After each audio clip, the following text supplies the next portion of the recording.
안녕하세요. 건강전도사 박점수입니다. 강의를 청취하시기 전에 구독, 좋아요 버튼 눌러주시기 바랍니다. 오늘은 비타민C와 감기에 대해서 말씀을 드리겠습니다. 1970년대 라이너스 폴링이라는 사람이 있죠. 그분이 써낸 책이 비타민C와 감기라는 책을 발간하면서부터 세인들의 관심이 집중됐습니다. 미국 같은 데서는 난리가 났죠, 비타민C가. 물론 그 이전에도 비타민C를 환자의 치료에 직접 이용하는 의사들이 있었고, 이들의 임상 경험과 연구 결과들을 통해서 그 유용성이 알려지면서 비타민C에 대한 관심이 굉장히 높아졌어요. 그런데 그 라이너스 폴링 박사가 누굽니까? 세계에서 지금까지 역대 노벨상을 2번이나 개인적으로 수상한 사람은 라이너스 폴링 박사뿐입니다. 그래서 그 라이너스 폴링이라는 이름이 가지는 그 상징성과 카리스마, 이런 것 때문에 더 많은 비타민C가 주목을 받은 것입니다. 폴링이 말했던 그 비타민C를 먹으면 감기에 걸리지 않는다라는 것이 아니라 비타민C를 계속 복용하면 감기에 걸리는 횟수가 줄어들고, 감기에 걸리더라도 그 증상이 심하지 않고 감기로 인한 합병증을 막아낼 수 있다는 것입니다. 감기에 걸렸을 때 그 단계의 비타민C 초기 단계, 비타민C 복용량을 늘리면 그 증상이 완화되고 투병 기간도 줄어듭니다. 줄어들고, 그건 비타민C와 감기와의 관계를 조사한 보고서들을 보면은 85%의 비타민C 효과가 있었다는 보고서에서부터 비타민C 효과가 없었다는 보고서까지 함께 등장합니다.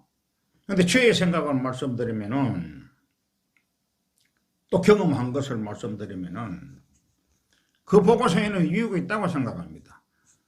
이들은 시중에 나오는 비타민C를 다 같은 비타민C로 생각을 했기 때문에 이러한 결과가 나옵니다. 다 같은 비타민C가 아니거든요. 효과가 있는 비타민C가 있고 없는 비타민C가 있어요. 그러니까 이런 상반된 결과가 나올 수밖에 없는 것이죠. 또 하나는 복용량입니다. 복용량. 인간은 동물하고 달리 비타민C를 자체적으로 생산을 못합니다. 못하기 때문에 여기에 대한 연구가 적어서 인간이 어느 정도의 비타민C를 복용해야 되느냐라는 것을 자세히 몰라요. 모르고, 또 인간은 사람마다 다 다르지 않습니까? 건강한 사람이 있고 나이 든 사람이 있고 다 다른데, 환자도 있고 복용량이 다 달라야 됩니다.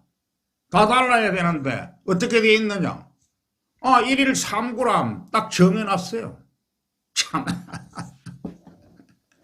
그렇기 때문에 병이 안 고쳐지는 겁니다. 그래서 인간이 또 더군다나 비타민C는 수용성 아닙니까? MSM도 마찬가지고 수용성이에요. 먹으면 몸에 저장이 안 되는 거예요. 다 소변으로 배출돼요. 6시간, 7시간 지나면은. 그래서 어느 정도, 그래서 제가 아침, 점심, 저녁으로 복용을 하라고 식후에 매일, 그것도 평생을, 어쩔 수가 없어요. 만들어내지를 못하는데. 그래서 인간은 항상 감기에 걸려 있지 않습니까? 감기에. 그래서 감기 또는 각종 바이러스로 인한 각종 질환을 피해가지 못하지 않습니까, 인간은. 그래서 1년 내내 감기나, 감기가 떠나지 않는 사람이나 그 잔병 치료를 하는 사람들, 콧물이 흐르고 기침이 잦은 어린애들한테 비타민C를 지속적으로 이렇게 투여를 해보면은 확연한 그 효과를 보실 수 있을 것입니다. 저는 암이 걸리고 나서 수술하고 나서 항암 6번 했죠. 6번 했는데 이 한기가 오는데 정말 너무 심하게 오더라고요. 제일 처음에 왔을 때는 48시간 물도 못 먹고 누워 있었어요. 제가 삼도봉 밑에 있었기 때문에 저 혼자 있어서 뭐 차를 운전하고 갈 수가 없어요. 뜨거운 겨울이불 뜨거운 거 다 꺼내내고 물 한 모금 못 마시고 48시간 있습니다. 사시나무 떨리듯이 떨리죠, 온몸이. 그러던 것이 이제 점점 차차 24시간으로 줄어들고 10시간으로 줄어들고 한개 오는 시간이 줄어들기 시작했어요. 그러면서 생긴 것이 뭐냐? 바로 면역력입니다. 면역력. 자체 내로 내 몸이 면역력을 만들어내는 거죠. 키워내는 거죠. 그 후에 저의 5대 요법을 만들기 시작했고 비타민C, MSM 고용량 복용하고 나서부터 지금은 이제 거진 5년 동안 감기 한 번 걸린 적 없습니다. 아예 걸리지를 않습니다. 사스, 메리스, 코로나 역시 마찬가지입니다. 이것들이 다 바이러스에 대한 질병이기 때문에 비타민C와 MSM 그리고 비타민 D, 콜라겐 이런 면역 치료제로 가지고 충분히 감기도 코로나도 다 이겨낼 것이라고 확신합니다. 저는. 스페인 독감이라고 아시는지 모르겠어요. 그거는 약 5천만 명이 사망했습니다. 패스트병으로는 유럽 인구의 3분의 1이 사망했어요. 그거보다 더 무서운 거는 계열병이죠, 계열병. 계열병으로 젊은 군인들이 배를 타고 나가면 전부 다 사망해가 돌아오지 않습니까? 탐험하러 나가면 사망하고 돌아오고. 그것이 다 이 비타민C, 글루타치온 이런 거 부족으로 해서 온 병들이에요. 그래서 인간의 수명이 확실히 짧아졌고 노화가 오기 시작하고 이런 겁니다. 이런 것들이 안 되기 때문에 인간은 노화가 오고 각종 병이 걸리는데 이런 것에는 전혀 관심들이 없어요. 지도자들이고 아니 수천만 명, 수억 명이 죽어가는데도 관심이 없어요. 이유를 모르겠어요, 이유를. 오직 전쟁 무기, 또는 우주과학, 우주 달라라, 뭐합니까? 인간이 수천만 년 살 것처럼 그렇게 엉뚱한 곳에만 투자를 하고 사람 죽이는 살상 무기에만 투자를 하는데 참 안타깝습니다, 정말.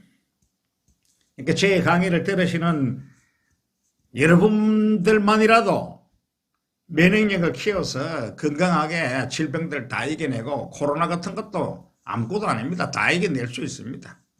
그렇게 해서 건강하게 장수의 삶을 사시기 바랍니다. 응? 이게 금전적인 부담도 없잖아요. 금전적인 부담도 없고 이러니까 다만 맛이 별로 없으니까 맛이 없으면은 출세에 타먹어도 관계없고 이러니까 그렇게 해서 면역력을 키우십시오. 면역력만이 앞으로 또 다가올 질병도 바이러스 질병도 다 이겨낼 수 있고 코로나도 이겨낼 수 있습니다. 오늘은 제 분야하고 조금 틀리지만 한마디 제가 해야 되겠습니다.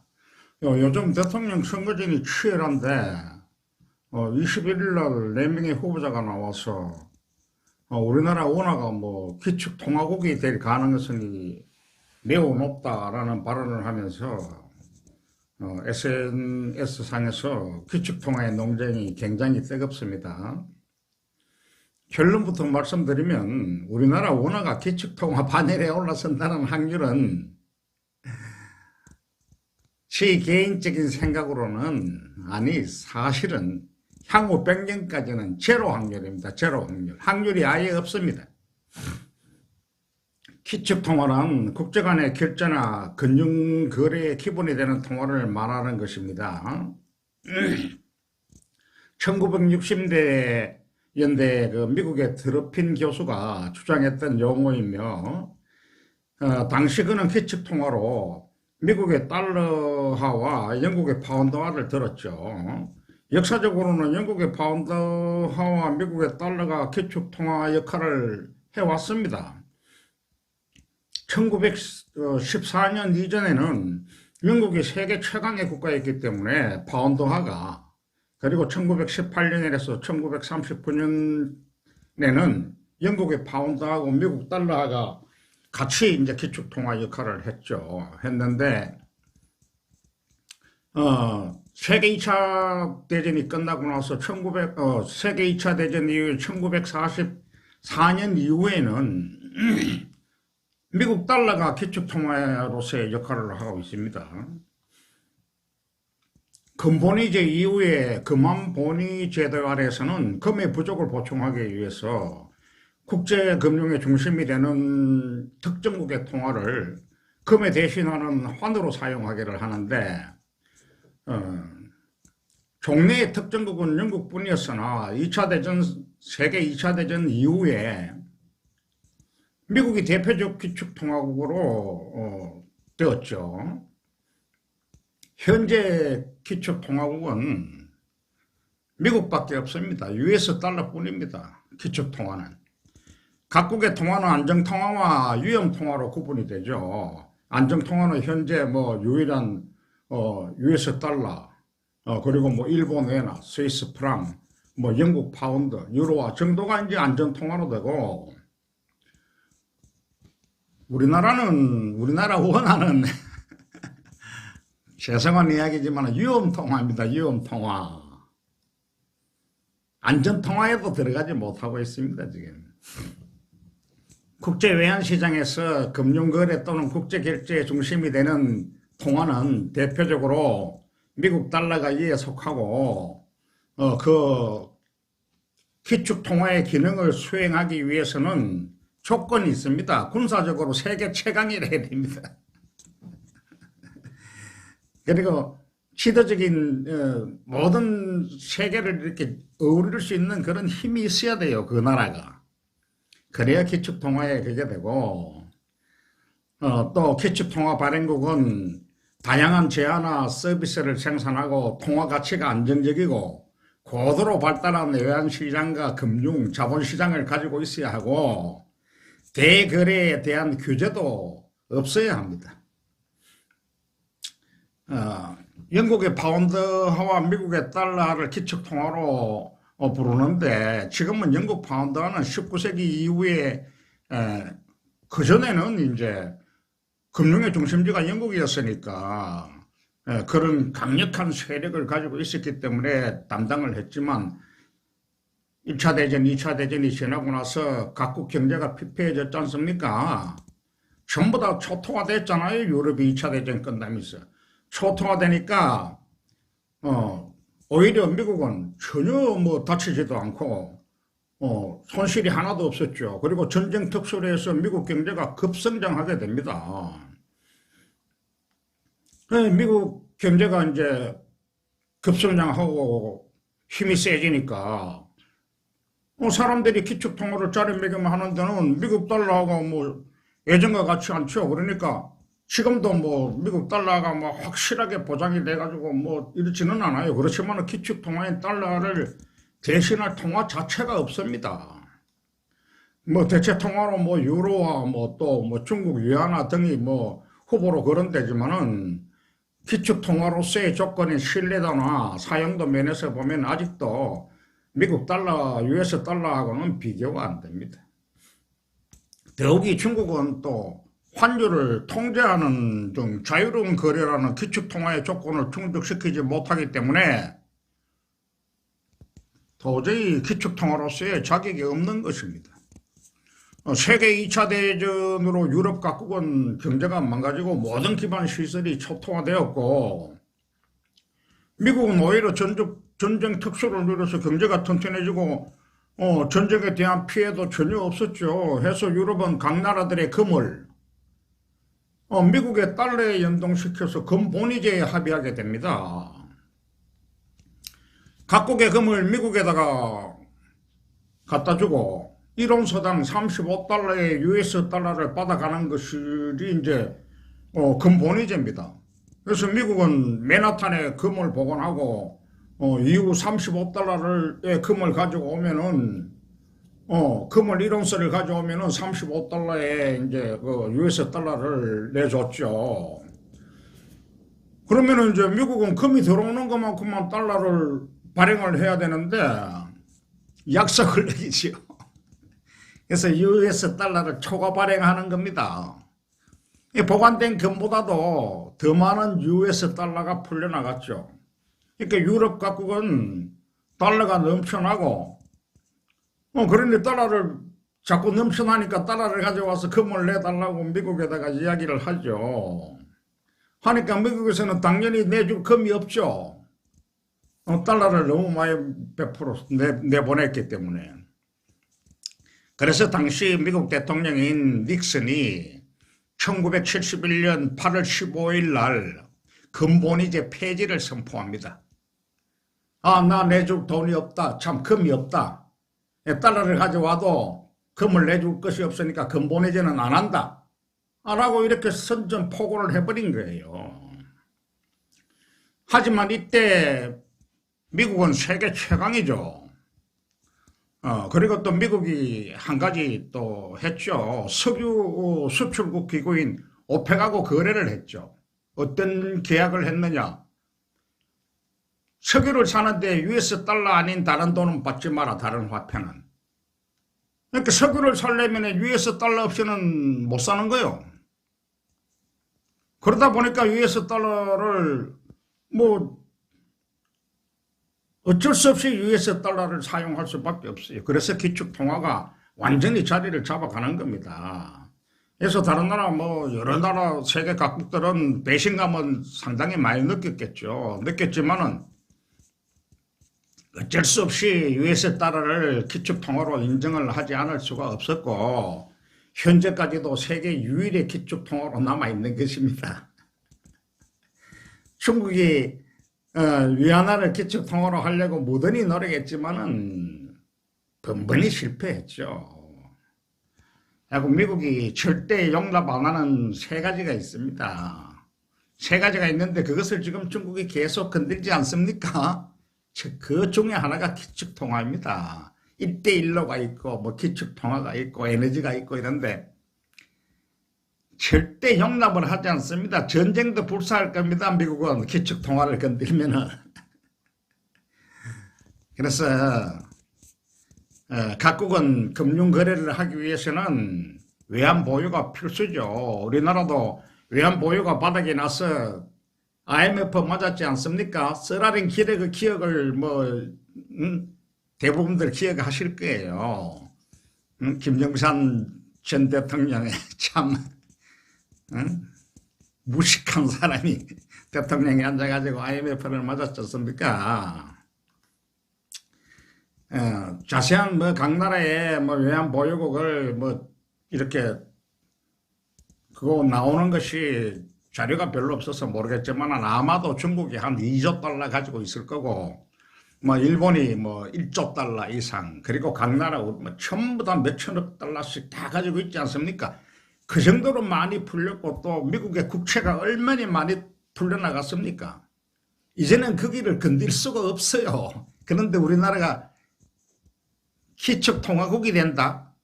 이거 정말 참 우습습니다. 웃어요. 말도 안 되는 이야기는 아닙니다. 참 안타깝습니다. 안타까워. 그래서 기축통화는 엔화, 파운드, 유로화 이런 거 기축통화 아닙니다. 그냥 안전통화예요. 안전통화. 기축통화는 US 달러뿐입니다. 기축통화라는 것은 석유도 살 수 있고 모든 금융결제 100% 통화를 사용할 수 있어야 기축통화입니다. 그냥 안전통화라고 보시면 됩니다. 이런 건. 그 나라의 부에 따라서 우리나라는 안전통화도 아닙니다. 위험통화죠. 위험통화. 정말 저도 경제를 공부하고 이런 똑똑한 사람은 아닙니다. 저같이 무식한 사람도 이 정도는 아는데 대통령이 되겠다는 사람들이 이 정도 대담을 나누는 거 보고 정말 솔직한 얘기로 깜짝 놀랐습니다. 제가. 이 말도 안 되는 소리. 정치를 아무나 하는 게 아니죠. 안철수 후보는 내가 지금까지 계속 봤죠. 처음에는 저도 굉장히 호감을 가졌는데 박원순이 도와가지고 박원순이 서울시장 만들지 않았습니까? 그 다음에 문재인이 또 대통령 만들어주지 않았어요? 그러다가 또 자리를 옮겨서 야당으로 와서 오세훈이 또 서울시장 만들었어요. 도대체 이 사람의 정체성이 어딘지를 모르겠다는 거예요. 아니 지금 대통령 선거를 하면은 여당에서는 180석인가 국회의원들을 가지고 있지 않습니까? 야당도 마찬가지 100석인가 가지고 있고. 그렇게 해도 그러니까 이리 여당이 됐든 야당이 됐든 세력이 있어서 여럿이가 하는 것이 정치예요. 혼자 하는 게 아니죠. 혼자 하는 게 아닌데 이 사람은 자기 주변에 이래 보면은 많은 사람들이 처음에는 호응을 가지고 들어간 거로 제가 알고 있어요. 다 떠났어요. 다 떠났어. 자기 밑에 직원도 못 다스리면서 무슨 정치를 한다고 나와가지고 여당에 갔다가 야당에 갔다가 정말 구역질 납니다. 구역질 나. 나야 나이가 많아서 상관없어요. 내가 무슨 이야기를 하든 내 이야기를 하는 거니까 나도 유권자니까 할 수 있는 이야기 아닙니까? 사람들이 안철수 같은 경우는 이렇게 인자하게 보이니까 많은 사람들이 들어갔지 않습니까? 그 밑으로. 들어갔는데 어떻게 됐어요 지금? 없잖아요 아무도. 그런데 무슨 대통령 하겠다고 그래요.